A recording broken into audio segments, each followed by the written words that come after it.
Hello বন্ধুরা, আজকে আমি শশা শুক্তো বানাবো, সেটা আমি তোমাদের সাথে শেয়ার করব।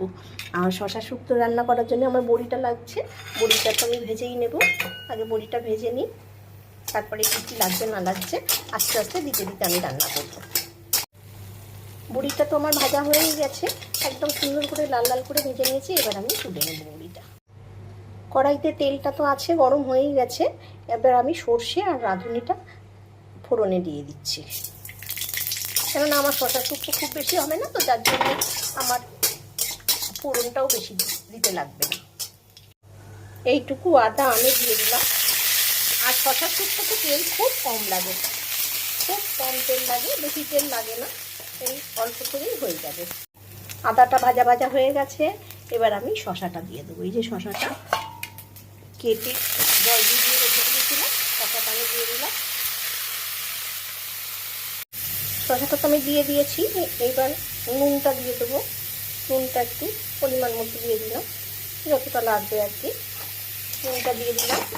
নুন দিলেই জল বেরোবে, এবার ঢেকে দেবো। বন্ধুরা, শুক্তো শশাটা ভালোই গলে গেছে, আমি দেখে নিয়েছি। এবার আমি একটু মিষ্টি দেবো, মানে একটু চিনি, এই অল্প করে চিনি দিলাম। আর দেবো বড়ি, বড়ি দিলাম। আর দুধটা দেবো, দিয়ে একটু ফুটিয়ে নেব।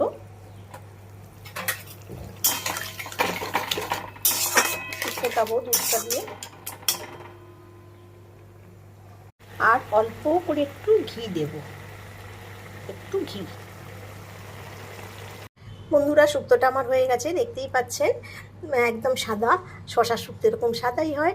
আর আপনারা যদি করে খান, আমি যেভাবে করেছি এরকমভাবে যদি করে খান, সত্যি খুব সুস্বাদু লাগে।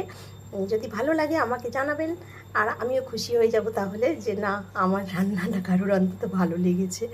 আজ তাহলে আসি বন্ধুরা, আবার আসবো একটা নতুন রেসিপি নিয়ে। ততক্ষণের জন্য টাটা।